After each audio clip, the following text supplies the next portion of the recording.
The NFL playoffs are on the horizon, and months of hard work will come down to 3 hours on a day in the middle of January. Some teams have had great 2023 seasons, and we expect them to continue well into the playoffs. And everyone has their Super Bowl pick at the moment of who they think will represent each conference in Super Bowl 58, and ultimately who will win Super Bowl 58. But the path to getting there is going to be very difficult, and there's going to be teams nobody wants to play in the process of getting to the Super Bowl. And that's what we're going to discuss in today's video. And to be clear, for both Baltimore and San Francisco, who are not in today's video, nobody is lining up saying they want to play those teams and to bring it on. I honestly think they are too obvious of a choice to make today's video, so Ravens and 49ers fans, that is honestly why your team will not be in today's video. But the other 4 teams are teams that can win on any given Sunday, and they will be a pain in the ass to play in January. And there is a lot to break down with each of the 4 teams, and before we get started, I want to take a second to talk to you about today's sponsor, Game Blazers. Game Blazers is an online game that has taken fantasy football to the next level by combining traditional fantasy football with video game mechanics. I've been using Game Blazers this fantasy season, and I think it's pretty cool because contests can be free where you earn XP, so there's no pressure to spend a dime. Just like traditional fantasy football, you draft your own salary cap team to compete in contests each week, but unlike traditional fantasy football, you draft from the items you own. Minigames are a fun and free way to earn XP each week. And right now there are 1v1 minigames where you pick which player or team you think will win that week. What's particularly nice about Game Blazers is they also offer free roll contests, meaning you draft your fantasy team like you normally would, but you can play for a real cash prize without spending a dime. So I definitely recommend checking out Game Blazers using the pinned comment or the link in the description. Game Blazers will give you 12 free athlete items to start, and you can also buy $3 Fortify packs available now, so definitely go check out Game Blazers using the pinned comment or the link in the description. And we are starting today's video with the Denver Broncos, who, as we record this, are 7-6 and are on the outside looking in. The Broncos' remaining schedule is at Detroit, home against New England, home against the Chargers, and at Las Vegas. And reasonably speaking, I think the probability they go at least 10-7 is pretty good, and I honestly think they can go 11-6. The one game I question is against the Lions, but the reason nobody wants to play the Broncos in the postseason is pretty simple.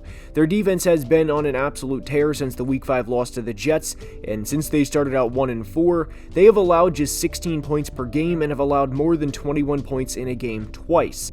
Now, since they allowed a whopping 70 points against the Dolphins, that will naturally skew the average they've allowed per game, and due in large part to that, the Broncos are 23rd in points per game allowed. But it's been a case of 2 seasons for them, and since that Week 5 loss to the Jets, in which they allowed 31 points, they have not allowed 400 yards in a single game, which during this stretch featured games against the Chiefs twice, the Bills in Buffalo, and the CJ Stroud-led Texans in Houston. Meaning, this hasn't been against bad teams or just a fluke game here or there.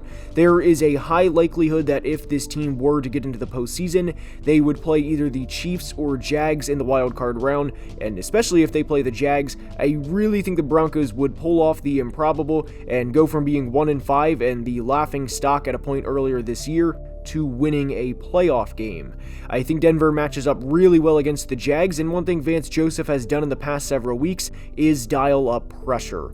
Trevor Lawrence isn't the best under pressure, and for reference has the 30th highest completion percentage under pressure, just one spot below Kenny Pickett. This is per PFF, by the way.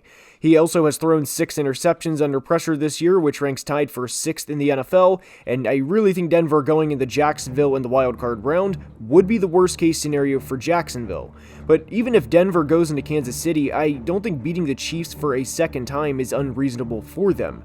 They held them to 28 points in 2 games and forced 6 turnovers in the games they played them. The absolute one thing that cannot happen to Denver in the postseason, and granted this applies to a lot of teams too for that matter, but specifically to Denver, is they cannot shoot themselves in the foot and get down 14-0 by way of multiple turnovers early in the game.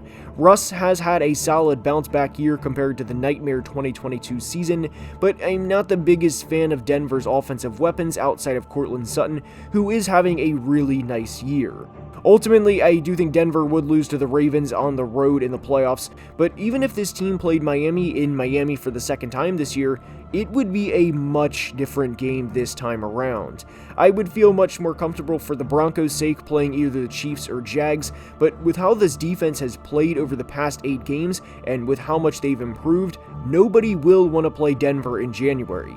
I don't think they'll win it all this year by any means, but they can certainly be a thorn in a lot of teams' sides. Next up is another team on the outside looking in, and it's the Buffalo Bills. It's been a roller coaster of a season for Buffalo as they started out with a primetime loss to the Jets, then won 3 in a row, including a convincing 28-point win over the Miami Dolphins, then lost to the Jags in London and have kind of teeter-tottered since, and are now a 7-16 through 13 games. Their final 4 games are going to be difficult, well, 2 of them specifically against the Cowboys and Dolphins. And despite Buffalo on the outside looking in, I think even the biggest Bills haters out there can acknowledge that when Buffalo is on, they are one of the best teams in the league. They've went through their own shit this year, but I do truly think this team can beat anybody on any given Sunday. And sure, they'll have the occasional game they shouldn't, like a 29-25 loss to the Patriots, or the loss to the Broncos, for example, but recently I've spoke with a few Ravens fans who are currently the number 1 seed in the AFC and are eyeing the home field throughout the postseason.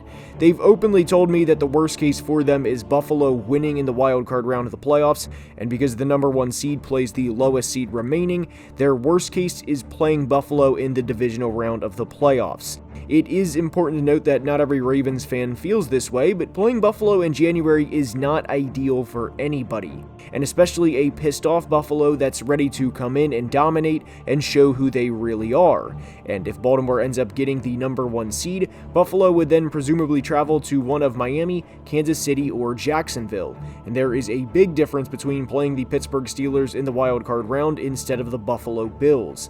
Buffalo will probably have a 1,000-yard rusher in James Cook. They will have a 1,000, if not a 1,200 or 1,300-yard receiver in Stephon Diggs, and Dalton Kincaid is coming into his own as this season goes on. Oh, and yeah, they also have Josh Allen, who, believe it or not, has 10 rushing touchdowns on the year.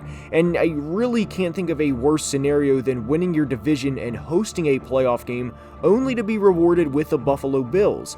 During the worst 6-game stretch of the season for Buffalo, which was weeks 5 through 10, they turned the ball over 13 times offensively and had a -9 turnover margin during this span. Not surprisingly, they went just 2-4 during this time period. And since then, granted it's only been 3 games, but they have a turnover margin of +4 and are 2-1 with their only loss coming against the Eagles on the road, and there is no shame in losing to Philly in Philly. I have my concerns with this team against the Cowboys in Week 15, but what needs to be remembered with the Buffalo Bills is they are top 5 in scoring offenses and top 6 in scoring defenses. They can win this game and be 8-6 through 14 games. However, there is also a good chance Dallas wins against Buffalo, and a few days from now there will be people saying how unserious the Bills are because they didn't beat the Cowboys, and there is a chance this video ages poorly in that scenario. But for Buffalo's sake, it's simple. Win out and you will get into the postseason. I have a very hard time seeing the Bills not get into the playoffs, and their game against the Cowboys in Week 15 is very much a playoff game. I think they can beat Miami when they play them in Week 18, and the path for Buffalo to go 11-6 and make the big dance is very much there. And if they enter the postseason having won 5 in a row, good luck to whoever plays them. Next up is the Minnesota Vikings, and this one may seem a little out of left field, so let's dive right in. Minnesota is now starting Nick Mullins at quarterback after the Josh Dobbs experiment didn't work out, but what's really going to stink about playing this team in the playoffs is that Brian Flores coached defense. Minnesota was 1-4 through 5 weeks just like the Broncos were, and were turning the ball over offensively at an astronomical rate. The Vikings proceeded to go on a 5-game win streak and then lost back-to-back games to the Broncos and Bears. They then beat the Raiders in a thriller with a score of 3-0. But what I want to particularly emphasize is during the Broncos and Bears games, which were both painful to watch, this team had a -5 turnover margin in those 2 games alone and lost by a combined 3 points. And that was with bad quarterback play that didn't help the team in the slightest, and the defense never backed down. The last time this team allowed 400 or more yards in a game was back in Week 3 to the Los Angeles Chargers. The 2022 Vikings and 2023 Vikings could not be more different in the fact that the 2022 Vikings had an Offensive Player of the Year award winner, had a 1,000-yard rusher in Dalvin Cook, and would go on to finish top 10 in points per game. They would finish 28th in points allowed per game, while in 2023, the Vikings are currently 21st in points per game and 5th in points allowed per game. And I'm not going to sit here and act like Nick Mullins is the next Nick Foles and will propel this team to a Lombardi trophy. Wouldn't hate it if he did, but what I will say about this team is they can get to the playoffs and be an absolute nuisance to other playoff teams. Admittedly, I think this team's ceiling is a divisional round exit, but that doesn't mean they're going to be an easy out in the playoffs, assuming they get there, of course. After only forcing 3 turnovers in the first 5 games of the year, Brian Flores has been in his bag the last 8 games, and he's a big reason why this team has gone 6-2 during this stretch. During this 8-game span, they've forced 16 turnovers and have allowed 20 or more points just twice. And if you want to get technical, the game against Atlanta wasn't a true 28 points allowed by the defense, as there was a safety involved the Vikings gave the Falcons, and they gave the Falcons the ball deep in Viking territory multiple times. The point being, the Vikings defense has been clicking on all cylinders over the past few months, and they still play the Lions twice, so winning the division for this team is not out of the question. The big thing with Nick Mullins at quarterback is simple, and this is something Josh Dobbs proved he could not do, is simply do not lose this team games and put the defense at an extreme disadvantage. They will be getting a healthy Justin Jefferson back, and for this team to go 6-2 without Jefferson, and with backup quarterbacks for a lot of this portion too, says a lot about this team. With how the Lions have struggled recently, and with how the Eagles have too, the Vikings winning a playoff game as a wildcard team is not out of the question. Now, full transparency, if you're looking for this, no, I don't think the Vikings would beat Dallas or San Francisco, so if you are looking for that, then I agree. But I definitely think this team can beat the Lions or Eagles, especially with how each of those teams have been playing recently. Next up is those beloved Dallas Cowboys, who are 10-3 on the year and are 1st in points per game offensively and 4th in points allowed per game defensively. Everyone has heard the jokes about the Cowboys at one point in time or another about are they back and how they haven't been to the NFC Championship game since 1995, and you get the point. But what I will say about the Cowboys is this 2023 team is the best Cowboys team I've seen in my lifetime. And I know a lot of my viewers are under the age of 35, and I would imagine a lot of them feel the same way. This team does not have a lot of weaknesses, and over the past few years, it was a lot of, yeah, they're good, but, and there was always a but. Whether it was Dak's not a top 2 or 3 quarterback, or Zeke was past his prime, or whatever the reason was, but this team feels different. Dak Prescott is playing at an MVP level and is currently the slight favorite over Brock Purdy. And I know when people want to discredit the Cowboys, they bring up the worst game they've played in probably the past 2 or 3 years, which was the Week 5 beatdown by the San Francisco 49ers.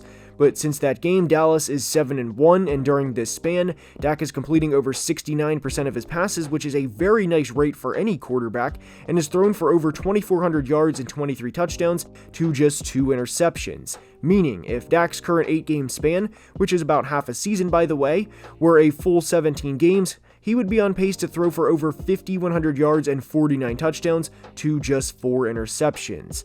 But it's not just Dak's MVP caliber year either. The defense is 4th in points allowed per game, and they have a point differential of 188, which is the best in the league. Second best is the 49ers with a plus 175. Dallas recently beat the Eagles by 20 points, and over the past 5 games, they've allowed more than 17 points just once, which was to the Seahawks. The only thing that actually scares me for the Cowboys and them not going to the big dance this year is running into the team that's ended each of their last 2 years, and that of course is the 49ers. I really hope we have an NFC Championship game between these teams, and if you think it'll be another 42-10 game where the Cowboys get smoked, well, I simply don't think that would be the case. My only concern with the Cowboys moving forward is this. This is the best Dallas team I've seen in my life. I was born after the Super Bowls for reference, but when this 49ers team is on, I don't think it's an exaggeration to say the 2023 49ers are one of the best teams I've seen in my life. And that's what scares me for Dallas's sake. If Dallas goes on to win the NFC East, which they will need to win out in order to do so, as Philly's schedule isn't too hard in the final 4 games, then I don't see a scenario where a team goes into Dallas and beats them. I think we would have a 1-2 matchup in the NFC Championship game, with it coming down to the Cowboys and 49ers. Dallas could very well have the MVP and the Defensive Player of the Year on their roster. This team's average game since their Week 7 bye is them outscoring their opponent 38-19. If there has ever been a year for Dallas, it's this year. I hope you enjoyed today's video, and if you did, please like and subscribe, as only about 30% of people watching are subscribed, which has gone up recently and is very much appreciated. Until next time, please be safe and have a great day. Love you guys.